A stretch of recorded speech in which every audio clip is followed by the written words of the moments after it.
कर लेता है तो एक जरा सा जुगनू सारा अंधकार भर लेता है।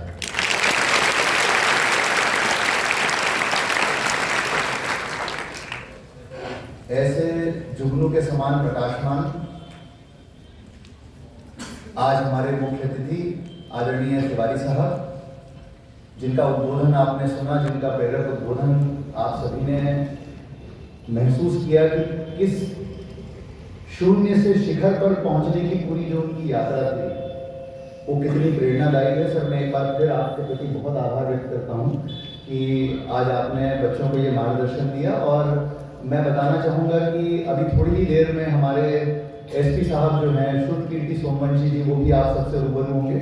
वो यहाँ थोड़ी देर में पहुँचेंगे और वो आपको मार्गदर्शन देंगे। और उसके बाद हम लोग एक प्रश्न उत्तरों का सत्र रखेंगे थोड़ी देर का, ताकि आप लोगों के मन में जो भी जिज्ञासाएं हों आप उनसे पूछ सकें। आप लोगों को देना चाहता हूं बिकॉज आज आपने देखा होगा हमारी जो टैगलाइन है, यही समय है, सही समय है।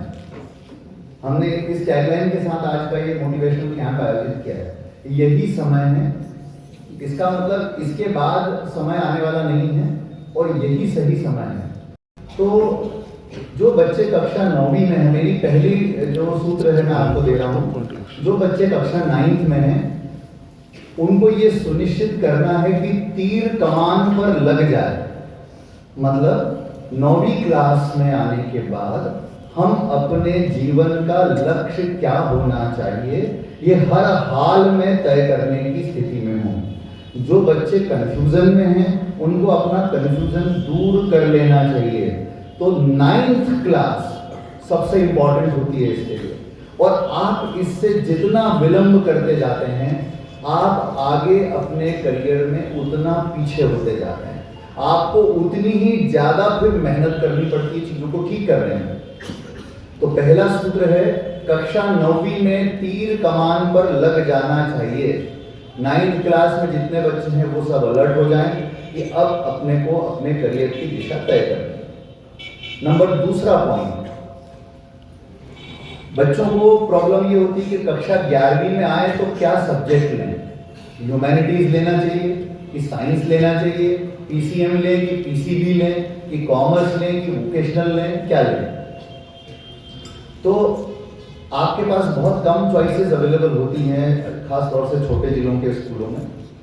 लेकिन मैं आपको एक बात बता देता हूं जो आपको समझना पड़ेगी। अभी तक हमारे मन में जो भ्रम रहता है कि सर जो सब्जेक्ट हम अभी लेंगे वही हमको आगे चल करके करियर में काम आएगा, तो अब ऐसा बचा नहीं है। ये पुराने समय की बातें हैं। अब बहुत कम जगहों पर, जैसे मान लीजिए आपको जेईई की परीक्षा देना है तो आपको साइंस रिक्वायर्ड है 11th-12th में, या आपको नीट की परीक्षा देना है तो आपको साइंस रिक्वायर्ड है। बहुत कम स्थानों पर ऐसा बचा है जहां पर 11th का सब्जेक्ट आपके लिए आगे की भूमिका तय करता है। बाकी सभी जगहों पर जो परीक्षाएं आगे होती हैं उसका 11वीं के सब्जेक्ट सिलेक्शन से कोई लेना देना नहीं। ये पुराने जमाने की बातें हैं, ये अब नहीं है वैसा। तो इसीलिए इस बात का ध्यान रखिए कि कुछ परीक्षाओं को छोड़ करके आपको कौन सा सब्जेक्ट लेना है उससे कोई फर्क नहीं पड़ता। जैसे मान लीजिए आपको आईएएस की परीक्षा देना है, अब आप साइंस ले लो कि कॉमर्स ले लो कि आर्ट्स ले लो, कोई मतलब नहीं है। कर लेता है तो एक जरा सा जुगनू सारा अंधकार भर लेता है।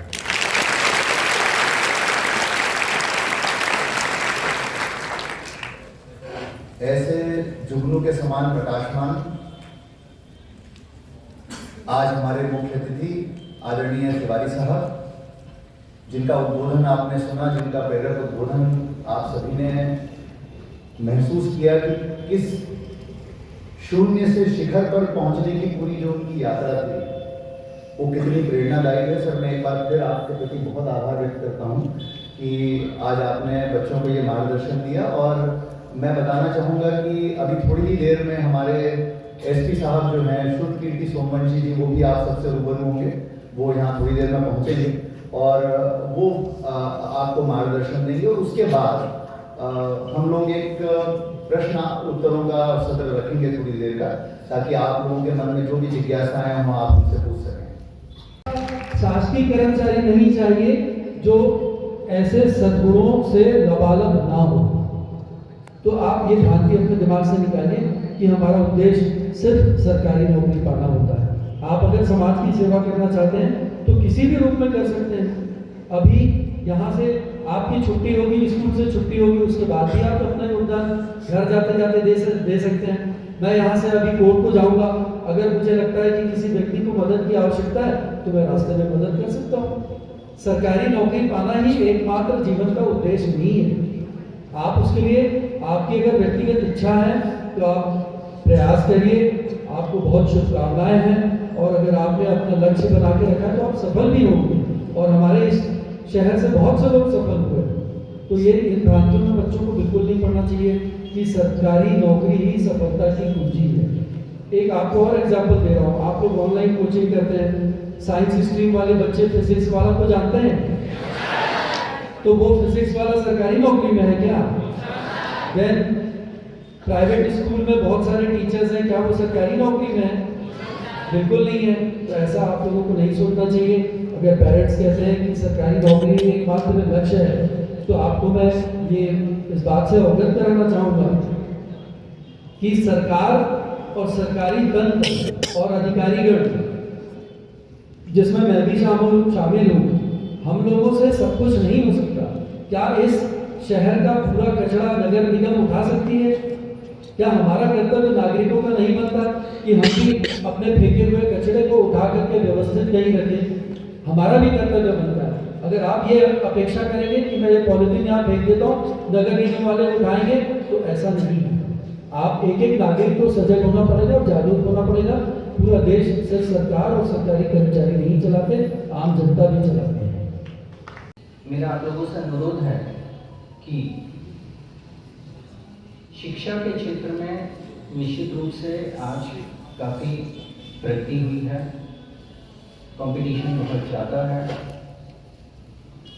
जो हमें क्लास में एग्ज़ाम्स होते हैं वो परसेंटाइज निश्चित रूप से महत्वपूर्ण है, उन्हें नज़रअंदाज नहीं किया जा सकता, लेकिन सब कुछ वही नहीं है।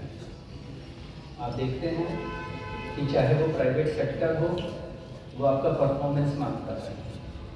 सरकारी नौकरी पाने के लिए आपको कड़ा कंपटीशन फेस करना पड़ता है। एग्ज़ाम्स प्रोसेस उसकी अलग है, उसकी रिक्वायरमेंट्स अलग है।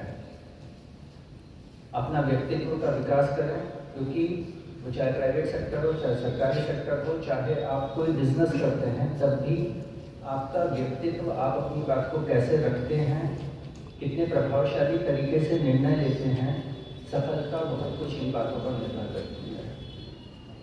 तो अपनी थिंकिंग प्रोसेस को प्रोग्रेसिव बनाएं, पॉजिटिव बनाएं। आप सभी लोगों के भविष्य के लिए मेरी ओर से शुभकामनाएं। बहुत बहुत धन्यवाद। कक्षा 9 से 12 तक के छात्र यहाँ बैठे हुए हैं। खासतौर से वो छात्र जो कक्षा 11-12 में हैं, उनके लिए बहुत महत्वपूर्ण समय है कि अभी वो इस चीज़ को डिसाइड कर लें, उसका निर्णय कर लें कि वो आगे किस क्षेत्र में जाना चाह रहे हैं। सभी हर बच्चे का अपना अपना एक ओरिएंटेशन होता है, एक चीज़ को पसंद होती है, और वो इस तरीके से पसंद हो अगर कि वो जब वो चीज़ में लगा हुआ हो, उसमें काम कर रहा हो, तो बाकी सारी चीज़ें भूल जाए। तो आप ये मानिए कि फिर वो आपके व्यवहार से, आपके अनुभव से, आपके दिमाग से वो चीज़ जो है मैच कर रही है। तो प्रयास इस चीज़ का करें कि उस चीज़, उस डायरेक्शन में अपने आप को ले जाएं, जिसमें आप जब काम करना शुरू करें तो इतने तल्लीन हो जाए, इतने मुक्त हो जाएं कि आपको पता ही ना लगे कितना समय है, कौन सा दिन है, खाना खाया कि नहीं खाया, नींद पूरी हुई कि नहीं हुई। अब ये भी हो सकता है कि कुछ लोगों को बहुत सारी अनप्रोडक्टिव चीज़ों में ये चीज़ फील होती है, जैसे कोई मोबाइल बैठ के देख रहा है, स्क्रॉल कर रहा है, तो उसको पता ही नहीं लगा 3 घंटे मोबाइल देख गया। कोई खेल रहा है तो खेलता ही रह गया। नहीं, ऐसी चीज़ों पर एक लगाम होनी चाहिए, एक कंट्रोल होना चाहिए।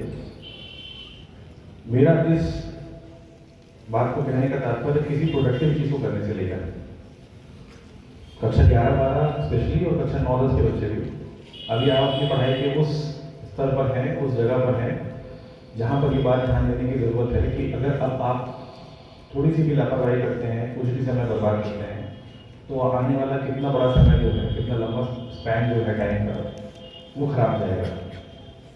प्लानिंग की जरूरत अभी से है। बहुत सारे बच्चों को शायद ये मार्गदर्शन या डायरेक्शन ना मिल पाए कि आज की डेट में क्या करने की जरूरत है, हम किस डायरेक्शन में जाएं तो करियर बेहतर होगा। उसके 2-3 छोटे छोटे मैं एग्जाम्पल्स लेके आपको बताऊंगा। कुछ बच्चों का ओरिएंटेशन होगा कि वो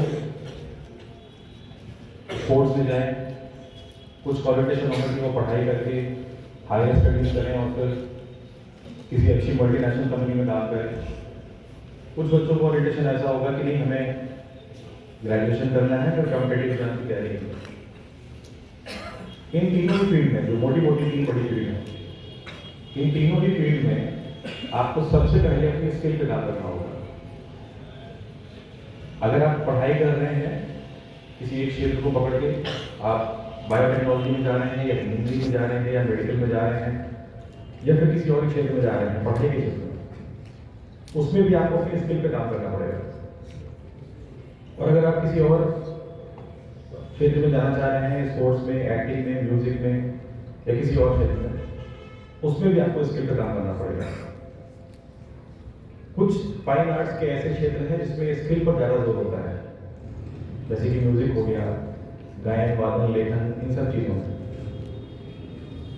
लेकिन आमतौर पर हम इस बात को भूल जाते हैं कि पढ़ाई के क्षेत्र में भी आज की डेट में स्किल बहुत महत्वपूर्ण है।